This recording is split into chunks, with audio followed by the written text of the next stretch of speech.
Good morning, children. This is JC Benoy, your SST teacher, and today we're going to start with Unit 2 Climate on Earth. And the chapter's name is Climate Zones of the Earth. So, we're going to study about the different climate zones of the Earth, and we're first going to learn about what weather and climate is, what does it mean, and what are the factors that affect climate and the different climate zones of the earth. In today's video, we're just going to look at weather and climate and the factors that affect climate. So, what is weather? Weather is the atmospheric condition, that condition that you're experiencing now is the weather.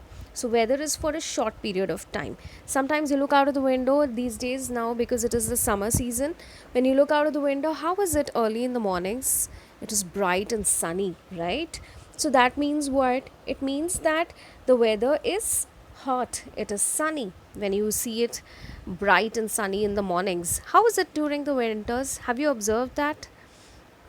During the winters, usually it is darker, it's more cloudy, it's not so sunny. Sometimes you can see fog in the air, so it's foggy. So then that these are all terms that we use to describe weather. So what does all that show? It shows that weather refers to the condition that we are experiencing right now, the atmosphere that it is right now. So it is for a short period of time and it changes. So sometimes in the morning it is bright and sunny, whereas in the evening it could be really cool and foggy. Sometimes it could be cloudy, the sky could be full of clouds, it could be humid. So these are different states of weather, and it changes constantly, and it is for a short period of time. And the same weather will not be may not be experienced necessarily in a place that is nearby. So this is also for a small place, small region. So that is about the weather. So weather is, and weather can change several times during the day. Sometimes it could rain. Sometimes nowadays we feel like it is bright and sunny right now, and by towards the evening it becomes cloudy, it becomes gloomy. Sometimes it looks like it's about to rain. So that is the weather condition at that time. So weather can keep changing constantly. All right. Now, what is climate? Climate is the condition that you experience in a place for a longer period of time. So like the seasons that we experience during the rainy season, or even during the summer season. Now when we look out of the window, it is hot and sunny, but that is a climate which we are now going to experience for another 2 months. So it is for a longer period of time, not just for one day or for one week. It is over a period of time, like a couple of months. Like rainy season, when it's rainy season, we are going to experience rains for a couple of months. So that is the season. So it is not temporary, it is for a longer period of time, and it is more it might rain anytime. It could be sunny. If you are in the mountains, it could be snowy. If you are near the north pole, it would be continuously frozen. So these are different climates that the areas experience. Now, how do these areas experience these climates? How can so many different climates, how can there be so many different climates in different places of the world? That is because we experience these climates and these seasons because of many factors. Like what? Now these factors could be the temperature, the air pressure, the wind, humidity, precipitation, sunshine, and the cloud cover.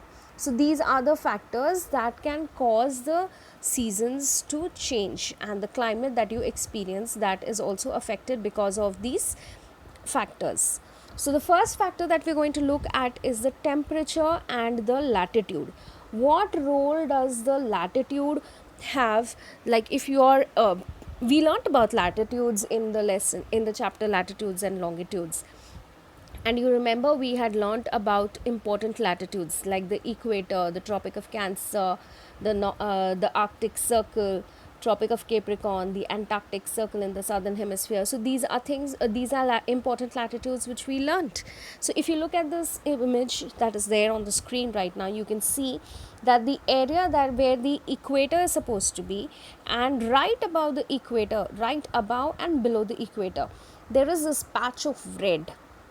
So where that red ends in the northern hemisphere is the Tropic of Cancer, and in the southern hemisphere is the Tropic of Capricorn. So that entire belt is all hot. That red is signifying heat. Why is it so hot over there?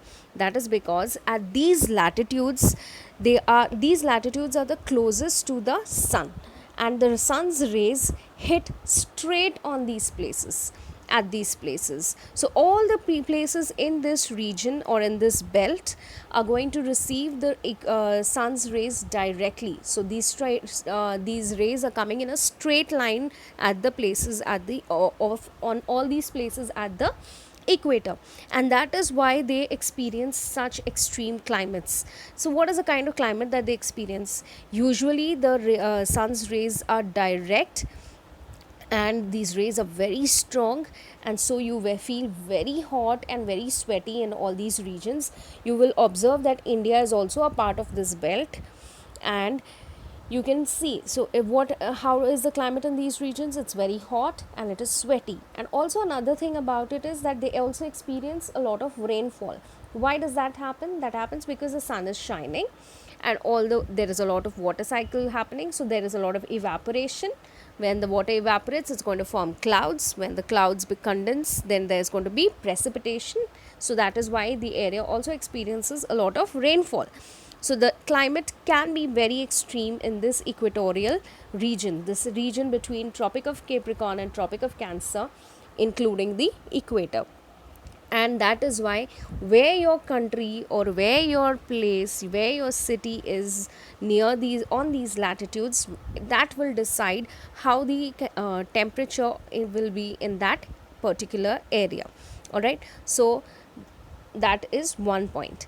Another thing that you have to remember is, what about these blue colors that you can see on the globe, on this map picture that I have put up?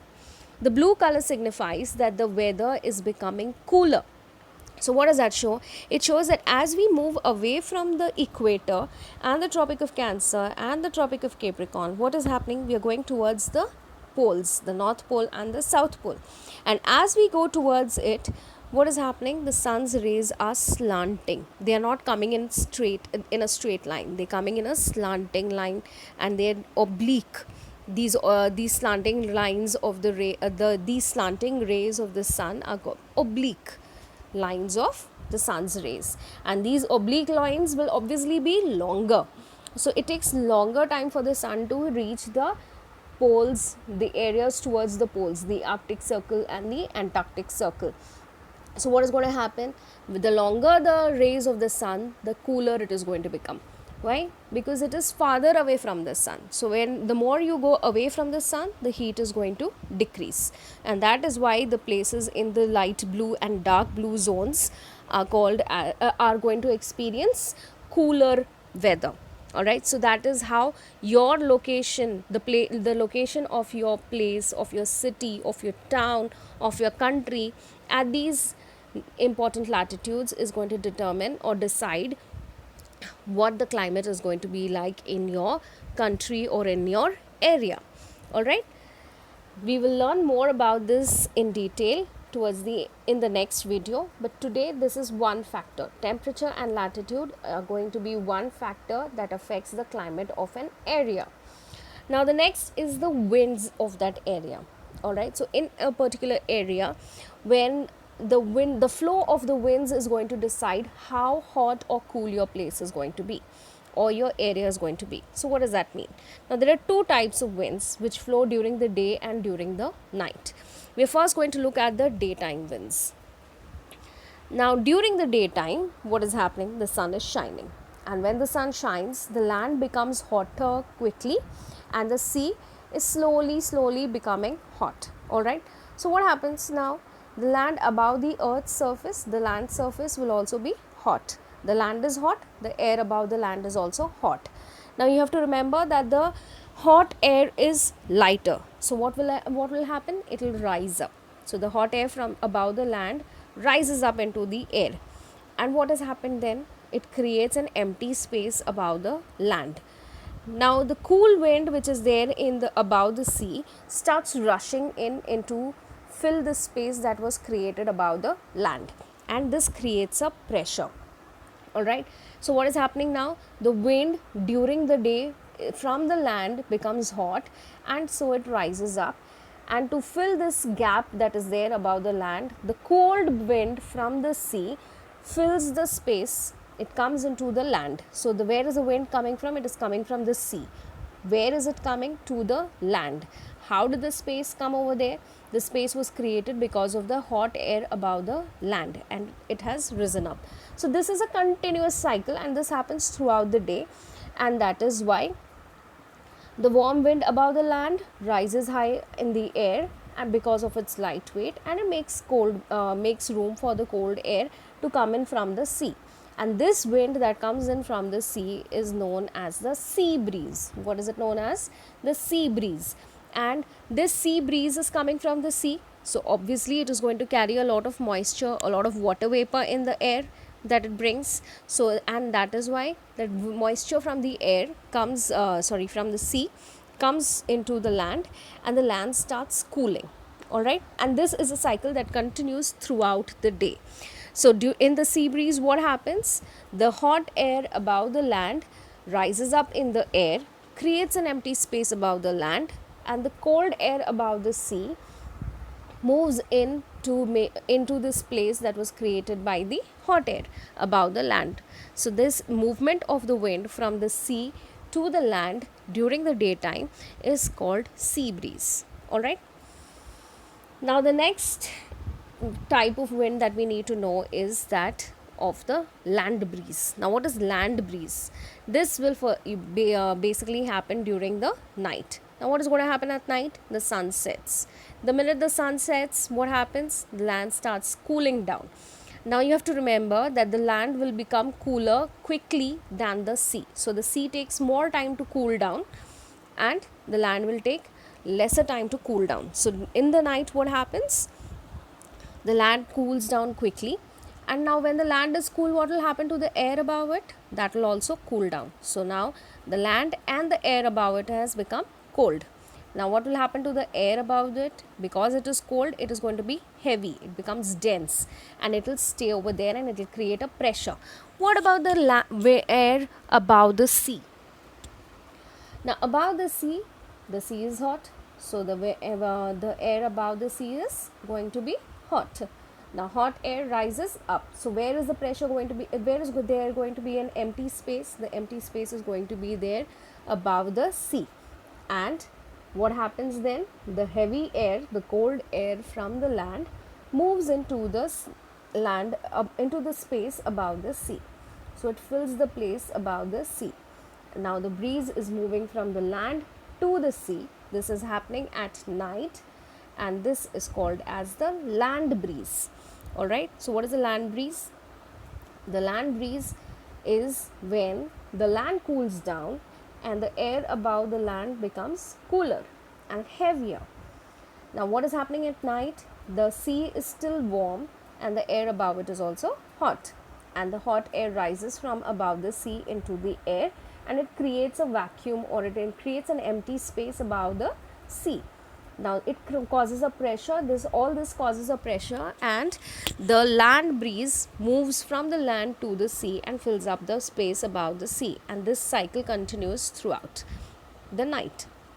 And that is why you can experience the sea breeze in the daytime and land breeze in the evenings in the coastal areas. Where will you be able to basically observe this very nicely? You will be able to do this in the coastal areas, because that is where the sea is, and you will be able to experience and understand what land and sea breeze means. But what you have to remember is that this constant movement of the air, hot air going to the colder place, hot air going to the land from the land, the cold air coming to the sea. So this continuous pressure of the movement of the wind causes a lot of pressure, and that also affects the temperature of the area that you are living in. Now I told you that the sea breeze also brings the moisture. What is moisture? Moisture is the water vapor in the air, the amount of water vapor in the air, and this causes this humidity feeling of, you feel sweaty, you feel a little uncomfortable. So that is humidity. So when does that happen? That happens when there's a lot of moisture in the air. Now, the closer the place is to the sea, the more cool and humid it will be. So, it will be cooler near the sea, but you will feel sweaty near the sea. You will feel more sweaty. Why is that? That's because there's going to be a lot of water vapor in the air. Now, when there is water vapor in the air, what happens? It will form clouds. And when the clouds condense, what happens? You will have rains. And that is why humidity affects the climate of a place, as it also causes rainfall. Now, in cold areas, it cannot rain. So, what is going to happen? It is going to snow. So, when there is a lot of humidity, but it's not raining, so what is going to happen? It's going to start snowing. So, in colder places, there's going to be snow, and in warmer places, you're going to have rain. So, all this is going to affect the temperature of the area, the climate that you're going to experience in that area.